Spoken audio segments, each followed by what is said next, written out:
নমস্কার বন্ধুরা, আমি স্বপ্না কিচেনে আপনাদের সবাইকে স্বাগত জানাই। আজকের আমাদের রেসিপি বাসন্তী পোলাও।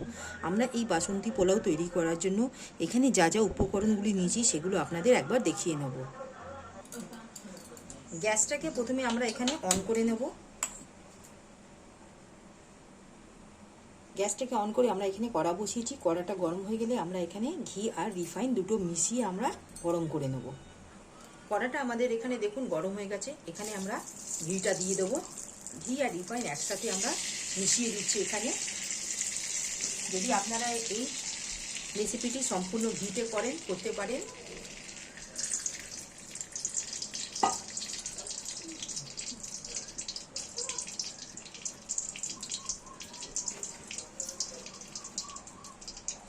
এখানে আমরা কাজু আর কিশমিশটা নিয়েছি, দেখুন এগুলো আমরা ঠিক হালকা করে ভেজে নেব।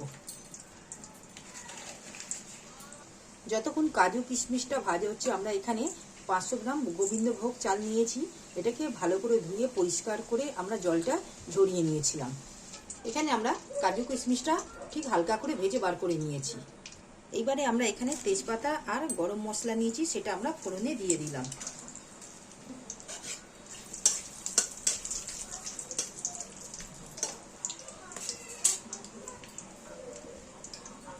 আর এখানে গ্রেট করা আদা নিয়েছি, এখানে আদাগুলো আমরা দিয়ে দেবো এই তেলের মধ্যে।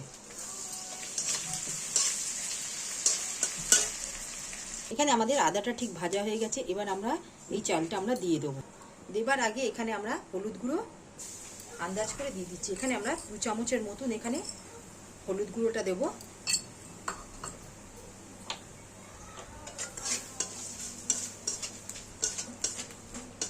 দিয়ে আমরা এখানে চালটা দিয়ে দিলাম।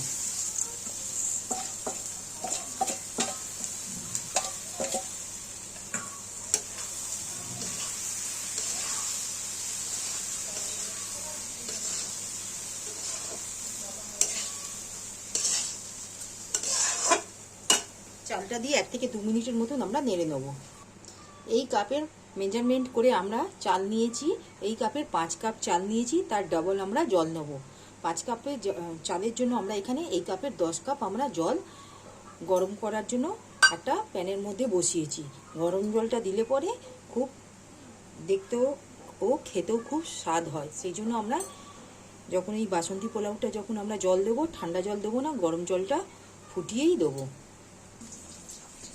এখানে আমাদের জলটা ঠিক দেখুন ঠিক ফুটে উঠেছে। আমরা এই জলটা এই গোবিন্দভোগ চালের মধ্যে আমরা দিয়ে দেবো।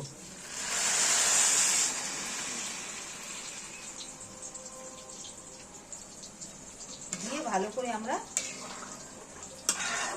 ঠিক নেড়ে নেব।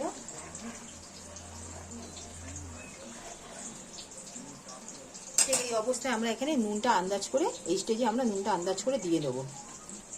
নুনটা এখানে আমরা আন্দাজ করে দিয়ে দিলাম।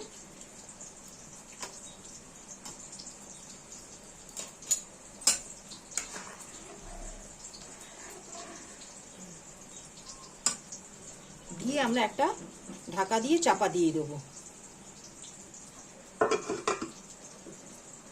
এখানে আমরা ঢাকা দিয়ে চাপা দিয়ে দিয়েছি।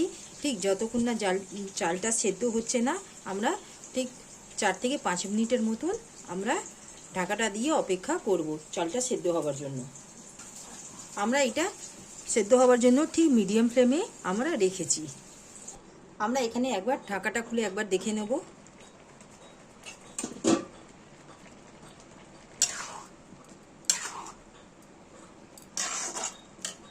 ঠিক এই স্টেজে আমরা এখানটায় কাঁচা লঙ্কা দিয়ে দেবো।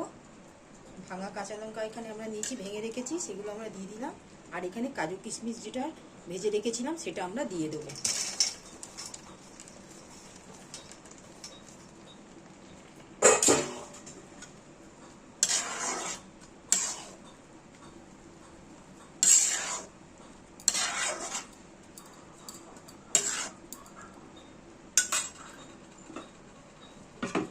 দিয়ে আমরা আরও 2 মিনিটের মতন ঢাকা দিয়ে দেবো। আমরা ঢাকাটা খুলে আরেকবার দেখে নেব। দেখুন জলটা পুরো আমাদের অনেকটাই শুকিয়ে গেছে। ঠিক এই স্টেজে আমরা এখানটায় চিনি দিয়ে দেবো। চিনিটা আপনারা যেরকম মিষ্টি খাবেন সেরকম দেবেন। আমরা এখানে চিনিটা আন্দাজ করে দিয়ে দিচ্ছি।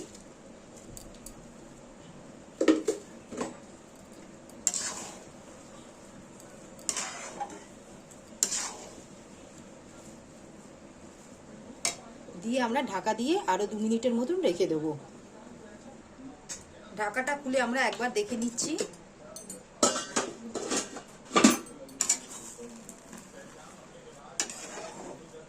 দেখুন ঠিক চালটা আমাদের ঠিক সেদ্ধ হয়ে গেছে।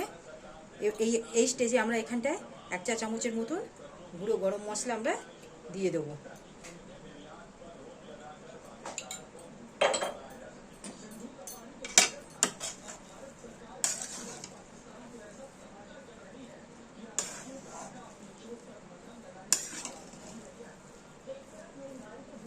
এইভাবে আমরা রেখে দেবো।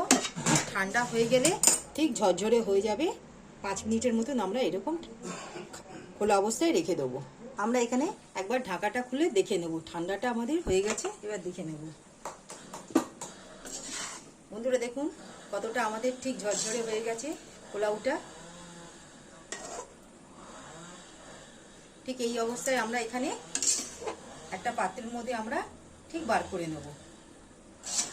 দেখুন বন্ধুরা দেখুন আমাদের এখানে মোটামুটি বাসন্তী পোলাওটা তৈরি হয়ে গেল।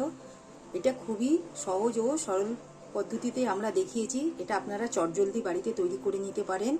যদি আমাদের এই বাসন্তী পোলাও রেসিপি যদি আপনাদের ভালো লাগে, আপনারা আমার এই চ্যানেলে লাইক, সাবস্ক্রাইব আর শেয়ার করবেন, পাশে থাকবেন, কমেন্টে জানাবেন। আজকের মতন আমরা এখানে এই পোলাও রেসিপিটা এখানেই সমাপ্ত করলাম। নেক্সট ভিডিওতে নতুন রেসিপি নিয়ে আসবো। ধন্যবাদ।